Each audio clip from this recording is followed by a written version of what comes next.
memperjelas konglomerat melaporkan pemerintah ya. Sudah menyebar di mana-mana medsos. Saya berusaha untuk mempermudah biar kita semua paham, kita semua belajar. Nih awalnya perusahaan ini milik konglomerat. Sebelum ini punyanya Mbak Tutut. Mbak Tutut itu anaknya Mbak Harto ya. Ini punya konglomerat. Nah, punya konglomerat rugi di ini bank ya, dijaminkan sama bank ya. Nah, pihak bank ini pun milik ini Mbak Tutut ya, udah di luar ini peristiwa tahun 2010 Mbak Tutut. Nah, bank perusahaan konglomerat sekarang yang dulunya punya Mbak Tutut ya. Ini pemerintah. Nah, pemerintah ini kolab, ini mengajukan ke pengadilan. Nah, mengajukan ke pengadilan, ini pengadilan. Nah, ini mengajukan ke pengadilan, dimenangkan oleh perusahaan ini. Nah, perusahaan ini pemerintah udah memberikan apa ya, untuk BLBII ya, bantuan bank-bank yang terlikuidasi. Nama bank ini apa ya, enggak, kurang Yamaco apa nih, ini kurang lupa saya. Nah, pemerintah memberi bantuan bank yang hampir bangkrut itu sebesar, ini besar loh teman, berapa, 850 miliar apa. Nah, pemerintah sudah memberikan bank ini. Harusnya bank ini memberi apa, mungkin kayak apa ya, depositonya ya, deposito. Ini deposito ke sini dan bank ini rugi ya, terus pemerintah sudah ngasih dana BLBI itu ya ke bank ini. Harusnya ini kan udah ada tanda-tanda kehidupan lah ya, udah dapat suntikan dana. Nah, ini harusnya mengembalikan deposito bank ini. Nah, bank ini juga miliknya Mbak Tutut. Nah, ya menurut saya yang kena awu anget atau yang kena apes siapa? Pemerintahan sekarang ya. Padahal ini peristiwa 2010 ya, sebelum kisaran itulah ya. Yang kena awu anget siapa? Yang kena getahnya pemerintahan sekarang. Ini konglomerat ini melaporkan pemerintah ya. Kalau yang nggak suka sama pemerintah pasti dipelintir ya. Pemerintah punya hutang sama konglomerat ini ya. Itu asal usulnya tuh seperti itu ya. Siapa? Era Pak Jokowi lagi yang kena awu anget lagi ya. Beliau ini berusaha untuk memperbaiki masalah-masalah ruwet di era-era sebelum Pak Jokowi ya. Semua terkuak, masih saja ada yang menyalahkan pemerintahan sekarang ya. Korupsi terkuak sedikit demi sedikit. Juga ada yang bilang, yang korupsi itu mainnya nggak cantik ya. Wes, semoga sampai sini paham. Dulu Pak Jokowi ngeyel ingin ke Kabupaten Duga ya, itu kan daerah rawan konflik di Papua ya. Beliau itu ngeyel ingin ke sana, ingin mengerti atau melihat medan daerah tersebut ya. Nah, setelah Papua dibangunkan infrastruktur jalan tuh, ada kan lagi ramai di beranda-beranda itu yang tentara Indonesia menyusuri jalan Papua, dan kalau ada KKB atau pemberontak itu dikasih peringatan, kalau nggak mau ya ditembak ya. Ada yang bawa panah kan, jalan itu dikasih lintasan batu, kayu besar ya. Nah, itu gunanya infrastruktur ya, mempermudah ya, mempertahankan itu ya. Kalau nggak ada jalan kan otomatis lewat jalan-jalan setapak mungkin ya. Kekuatan tentara Indonesia sama KKB itu ya agak imbang. Kalau begini pakai mobil ya, kekuatan lebih ada di pihak tentara Indonesia ya. Kalau one by one ya kemungkinan bisa balance, bisa nanti terjadi tentara Indonesia ya terbunuh ya. Kalau begini kan kekuatan ada di pihak tentara karena memakai mobil cuman operasi ya itu. Nah, itu tujuannya jalan ya.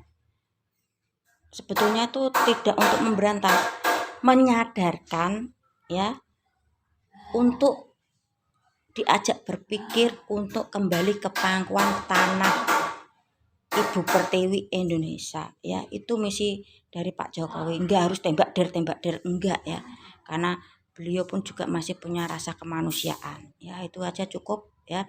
Semoga KKB cepat sadar. Dulu ada yang udah ketangkap itu ya, pemasok apa itu senjata dan amunisi ya, ternyata dari Partai Nasdem juga. Yang lagi kumpul-kumpul orang-orang tua-tua yang punya statement fitnah, tujuannya fitnah ya. Kalau fitnah dari Sunda mah enak kecepit ngenah. Nah, di situ paham sudah umur ya lah, tinggal makan, minum, tidur, kerja ya. Mungkin kalau malam Jumat ya melakukan aktivitas seperti itu ya juga nggak apa-apa. Berpecis otaknya ke otak mes lo kalian yang di tengah-tengah kota aja tinggal menikmati susahnya minta ampun, apalagi perjuangan apa pemuda-pemuda kita atau anak-anak kita yang ada di perbatasan. Contohnya di perbatasan mana itu yang RRC itu ya, mengusir itu ya kapal Cina untuk masuk ke Natuna itu ya. Dengan begitu garangnya tentara-tentara kita ya, berusaha untuk mengamankan NKRI ya. Kalian yang tinggal menikmati tidur, makan, minum ya, kerja ya, katanya kecepit ngenah itu ya. Enggak usah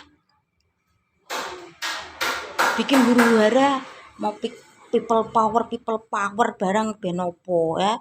Saya harap jangan mau ikut people power dalam bentuk apapun, demo-demo ya. Ingat ya, banyak yang dirugikan ya. Mungkin penduduk Jakarta setempat ya, yang tempat kalian nanti demo ya, katanya juga Solo mau diobrak-abrik, itu merugikan banyak orang yang aktivitas biasanya dengan tenang, terjadi ketegangan ya. Penjual pedagang kaki lima yang biasanya bisa lewat dengan tenang, nanti bisa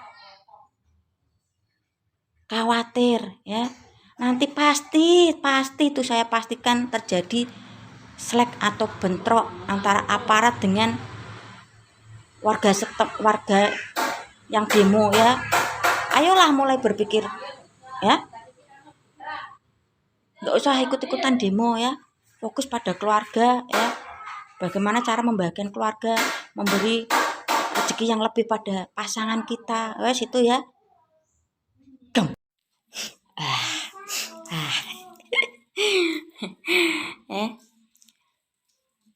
Ya, sebelah bilang. Beliau sendiri mengakui gagal dalam memimpin daerah, maksudnya Pak Ganjar ya. Apa jengene ya, tentang Brebes masih kategori daerah miskin ya. Ya mau kalian cap atau stempel gubernur gagal, gubernur yang suka jogging, apa pemimpin tuh hanya dipimpin untuk ya intinya untuk jogging saja ya. Begini aja ya, wes gak usah ribut, gak usah gontok-gontokan ya. Kalau stempel kalian itu buat Pak Ganjar, apapun bentuknya, apapun hujatannya, kalau beliau ditakdirkan menjadi RI 1, sudah kan, titik kan, wis toh. ya. Gak usah sepanang-sepanang, sudah umur ya. Nanti stroke, kasihan ya, kasihan yang merawat ya. Politik dibikin slow ya, jangan kenceng-kenceng, oke? Daripada banyak kegagalan alias stupid ya. Bukan stupid dalam pendidikan, stupid dalam bekerja ya. Sudahlah, jangan cari-cari kesalahan Pak Anies terus.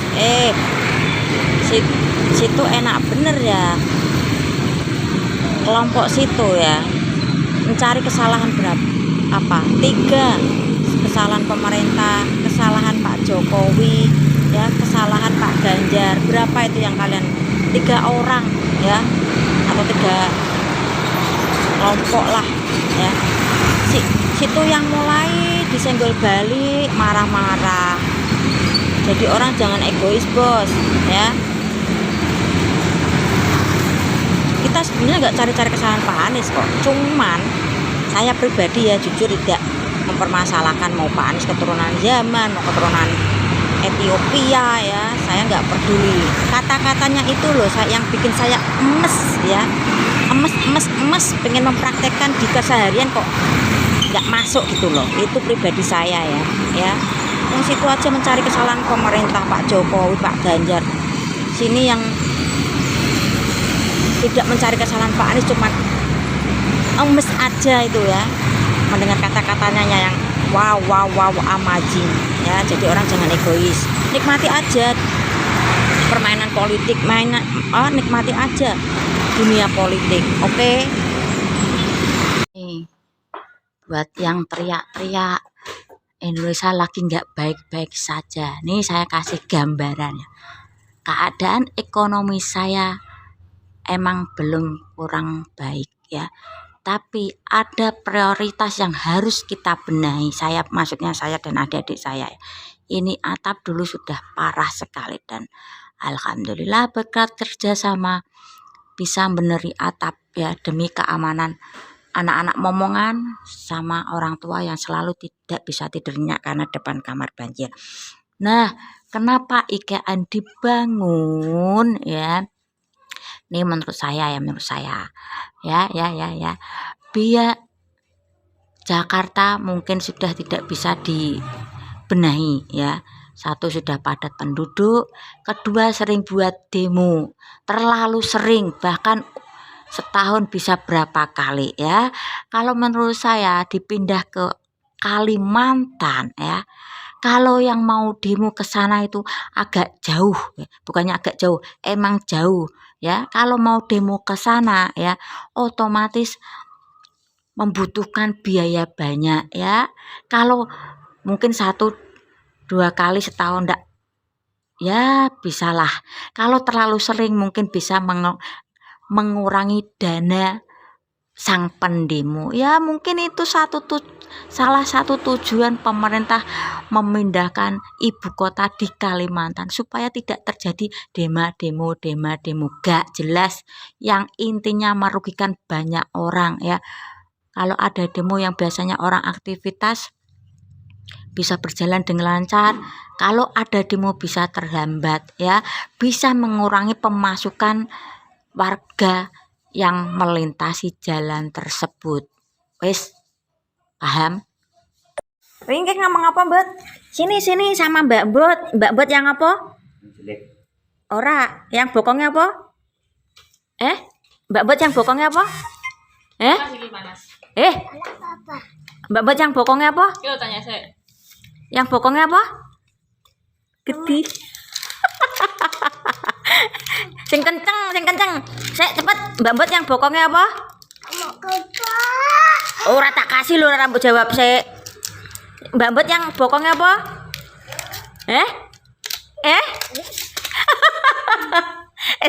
Esa kayak wong tua wi. Sini sama Mbak Bot yang bokongnya gede, iso ngono.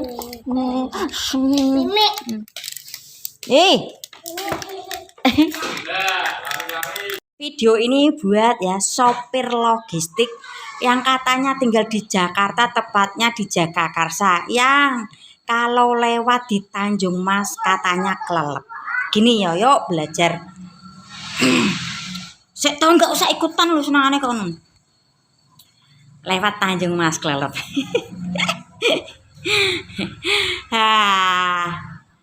Ya. Air laut di daerah Tanjung Mas tuh sudah 1 meter, ya. Pemerintah pun sudah memberi tembok begitu kokoh, ya. Kalau Tanjung Mas banjir itu ada 2 kemungkinan, ya. Air laut meluap atau daerah atas, semua kawasan Semarang kota sama daerah atas tuh hujan turun bersamaan, otomatis daerah bawah itu pasti tidak menampung, ya. Air laut di Tanjung Mas itu sudah segini, sudah 1 cm dari jalan, ya. Itu pernah di bangku sekolah kita pernah belajar tidak? Adanya kutub utara, ya. Kutub utara itu setiap hari itu mencair berapa mili atau sentimeter itu, ya. Itu dampaknya akan ke bumi, ya. Ini, ya, Jawa Tengah ini. Tanjung Mas sudah 1 cm dari jalan, dan pemerintahnya pun sudah mengantisipasi, dibuatkan polder dam, ya. Itu sudah diantisipasi pemerintah Kota Semarang. Kemungkinan kalau Tanjung Mas yang katanya lewat Klelep itu mungkin tanggul jebol, ya. Air tuh sekokoh apapun dibendung pasti ada masanya jebol, ya. Itu pun sudah diperbaiki, ya. Tanjung Mas tuh sudah segini, 1 cm dari jalan, ya. Yuk, jangan sekedar ngoceh. Kalau saya sih pemerintahan Jokowi Ahok, ya. Dulu saya mengeruk lumpur, meripas tanah. Sekarang kemarin di era Pak Anies, lihat dari jendela saja sudah melihat hasilnya. Kalau lagu Basur, tak dobol di mana-mana, enak dobol di mana-mana, ya. Ini asli, ya. 2 km dari daerah Tanjung Mas, ya. Dari daerah Pantura, ya, area Sayung, area Demak yang kalian goreng selalu banjir dan banjir semua pasti ada masanya, ya. Kalau nggak ada hujan, nggak ada apa-apa kok otomatis banjir, ya wajar karena air laut itu meluap, ya. Itu penjelasan dari saya. Itu namanya banjir rob. Kalau air meluap itu namanya banjir rob. Itu surutnya juga nggak begitu lama.